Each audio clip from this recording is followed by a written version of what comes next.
Oke pemirsa, kembali lagi di Hidup Sehat bersama Dr. Ekles. Nah, katanya kalau sudah bulan Berber, sudah mulai musim penghujan, bener gak sih?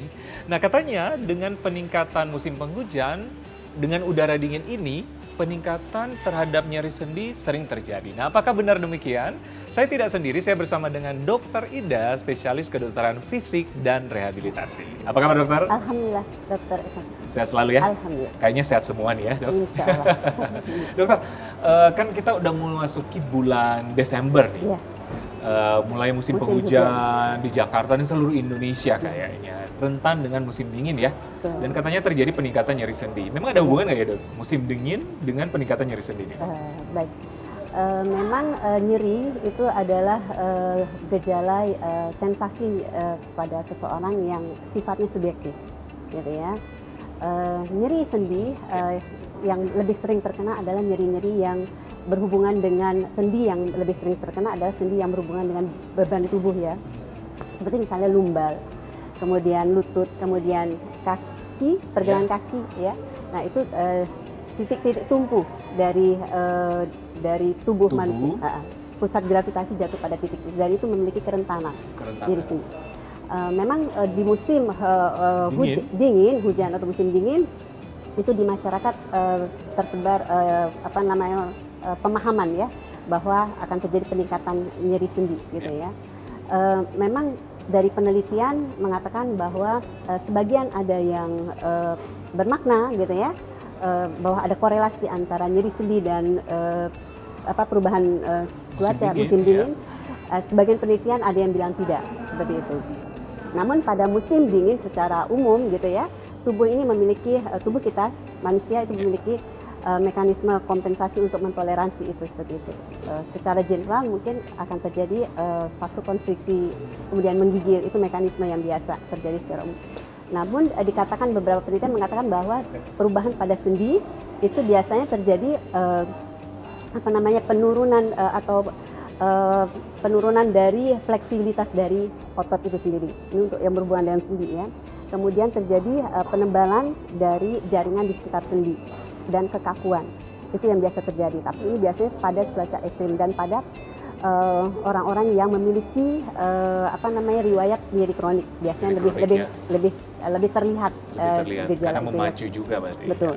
Seperti itu ditambah dengan perubahan dari saraf juga menjadi lebih hipersensitif. Udara dingin itu sebenarnya hanya men-trigger saja. Pencetus untuk orang-orang yang memiliki riwayat nyeri sendi kronik gitu ya. Kronik ya. Oke. Nah, ini ada pertanyaan kedua nih dokter. Katanya tekanan udara, perubahan barometer ya. Itu berpengaruh juga ke nyeri sendi ya? Memang ada penelitian yang mengatakan seperti itu. Itu tadi yang katanya lebih kalau barometer dan perubahan suhu lebih bermakna ketimbang jika dibandingkan dengan curah hujan, kecepatan angin, kelembapan itu ya. Barometer dikatakan lebih bermakna. Namun mesti diteliti lebih jauh lagi karena dikatakan dengan perubahan barometer itu tadi terjadi penebalan pada jaringan di sekitar sendi sehingga menekan sendi yang ada di dalam. Oke, dan beresiko salah satu memiliki gangguan kerentanan. Tapi itu harus diteliti. Masih dalam proses penelitian ya. Lebih jauh lagi harus itu. Nah, ini mungkin pemirsa bertanya-tanya, dokter, siapa saja sih yang rentan terkena nyeri sendi ini, dokter? Yang rentan biasanya pastinya orang-orang yang memiliki nyeri kronik, biasanya proses degeneratif gitu ya, proses istilah awamnya pengapuran, ya, osteoartritis atau rheumatoid arthritis seperti itu. Itu memiliki kerentanan terjadi peningkatan nyeri sendi pada kondisi suhu yang turun ya, suhu yang rendah ya atau dingin. Kemudian orang-orang yang obesitas juga memiliki kerentanan karena kan mereka biasanya sifatnya sedentary life ya, mager ya istilahnya, males gerak gitu. Istilah awamnya lagi ngetren ya gitu ya. Kemudian orang-orang tertentu seperti misalkan juga faktor gender ya, gender juga berperan di mana wanita lebih dominan memiliki kerentanan. Karena wanita juga memiliki kerentanan untuk terjadinya osteoartritis peradangan sendi itu.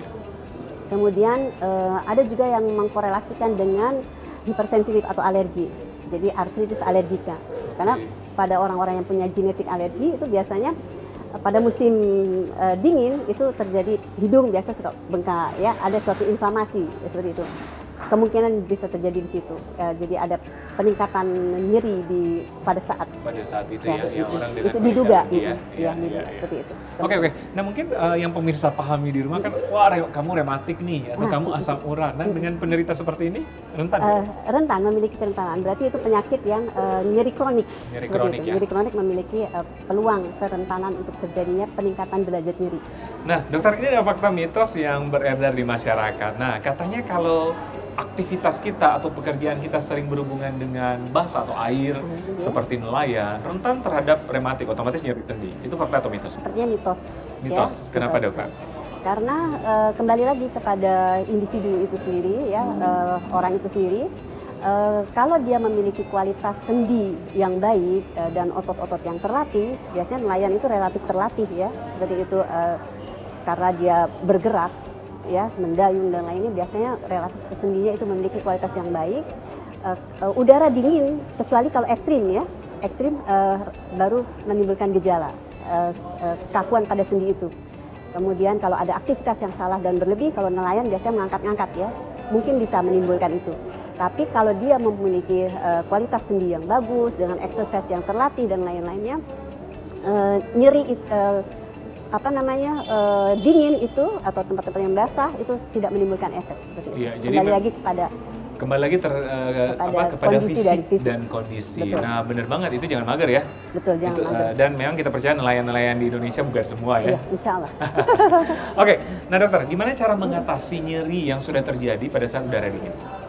Mengatasi nyeri jika di musim dingin yang misalnya mau datang gitu ya, itu biasanya bisa disiasati dengan menggunakan selimut atau kaos kaki ya untuk menghangatkan daerah situ, atau mungkin bisa menggunakan bantal-bantal hangat ya seperti itu, kemudian menggunakan obat-obat oles atau kompres-kompres hangat ya dengan balon diisi cairan hangat itu bisa ya.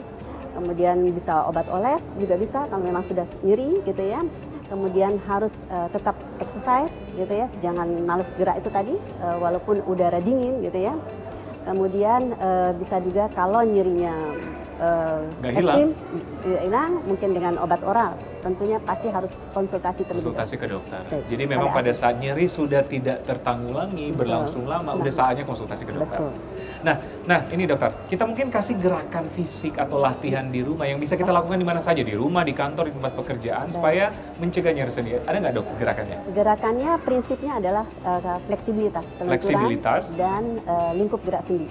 Oke, kita contohin dok. Seperti apa? Contohnya misalkan nyeri bahu.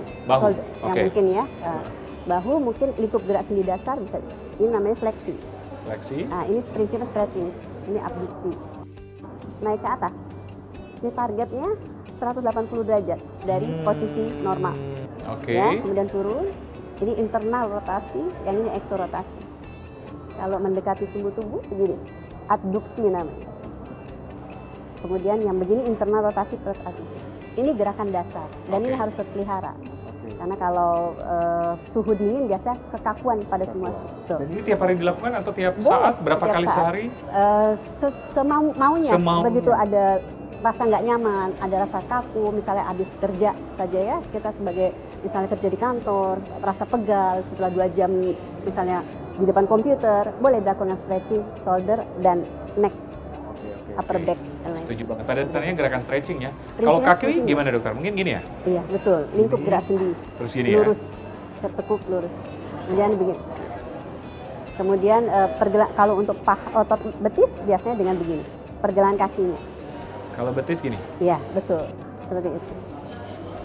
Oh oke. Ya, insya Allah sehat. Sehat ya? Tips supaya kita terhindar dari nyeri sendi, untuk yang muda mungkin harus gaya hidupnya ya, dengan exercise, lifestyle rutin, kemudian makanan tertentu supaya jangan kegemukan gitu ya. Itu juga penting karena kegemukan juga menyebabkan beban sendi gitu ya. Kemudian pada saat musim hujan gitu ya, kalau misalkan nyeri, punya riwayat nyeri, mungkin dengan minuman-minuman yang bisa menghangatkan seperti teh hijau, mungkin ada jahe dan sebagainya, itu untuk menghangatkan tubuh seperti itu ya. Itu yang bisa kita lakukan di rumah. Kemudian exercise tetap di ini, kemudian latihan rutin Jika nyeri berkelanjutan dan hebat, harus dikonsultasikan. Seperti itu ya. Oke. Jadi yang dipetik adalah memang pola lifestyle sangat penting di sini. Betul. Ya, Betul. seperti olahraga rutin, pergerakan, dan jangan lupa selfie stretching di dalamnya ya. Kemudian Gitu. aktivitas yang salah mungkin dan berlebihan itu juga harus dikendalikan. Oke. Dengan ergonomik posisi kalau bekerja dan lain-lain. Iya. Dokter, terima kasih banyak. Sehat selalu ya. Insya Allah. Oke pemirsa, jangan kemana-mana, saksikan kami sesaat setelah yang satu ini.